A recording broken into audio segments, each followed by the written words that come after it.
Spurs have beaten Leicester 3-1 here with Sam Trippic. A nervy game there. We kind of got away with one, I felt, as we, before we scored that third goal to wrap things up. It really did look like Leicester were going to get something out of that game. I felt like that if Vardy slotted that in the penalty, then it would have completely changed the game around. Lloris saved it. By the way, Lloris seriously helped us so much throughout that game. There were loads of headers from Maguire and can't remember who else.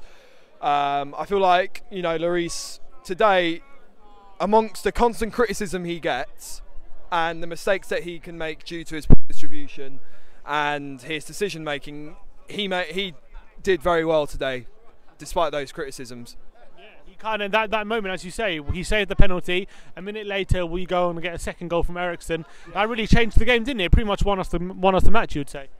Well, yeah, it did win us the match because, like I said with that penalty, it's all a matter of ifs. If it went in, game changed, Leicester 1-1. The fact is that we took an initiative and we realised that was basically a wake-up call for us. That was a wake-up call for us that we cannot fall asleep like that. Giving away a stupid penalty, defending like that, and there was some defensive flaws throughout that game, but we won't focus into that. It was a good wake-up call. I mean, we could, but it was a wake-up call. That's what I'm trying to say. Well, the point I would make is that I can understand why we're kind of struggling from an offensive point of view, with Kane and Dele being out. Defensive. I'm saying offensively we're struggling, but we are also struggling defensively. You have to say we're conceding a lot of chances at the moment, and considering that our full-strength defence is actually fully fit at the moment, why do you think that is?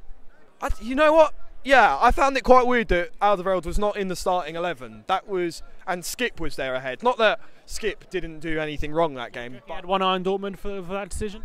Yeah, it probably was a build-up to Dortmund. To have a guaranteed of fit defenders and no one picking up any injuries or anything of the sort. It's worrying today how many chances they had, Leicester.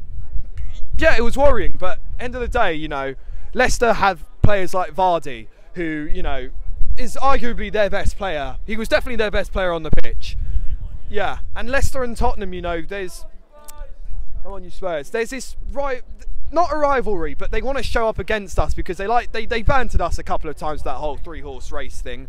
So I felt like, this was just more like Leicester's game to try and win for bragging right. Who's your man of the match today?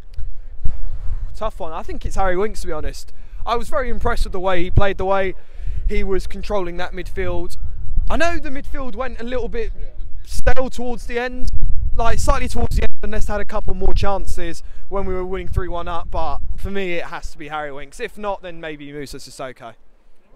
And I just want to say one thing very quickly as well. I just want to say thoughts go out to Emiliano Sala. Obviously, we have just been confirmed with the news and the body in the plane, and if you don't mind, I'm just going to say this in Spanish as well. Descanso en paz, Emiliano Sala. Estamos todo con la familia de Sala, la gente de Argentina, y es una historia muy triste, y estamos todo con la familia y los fanáticos de Nantes y Cardiff City. Muchísimas gracias. Thank you very much, mate. Nice, cheers. Thank you all.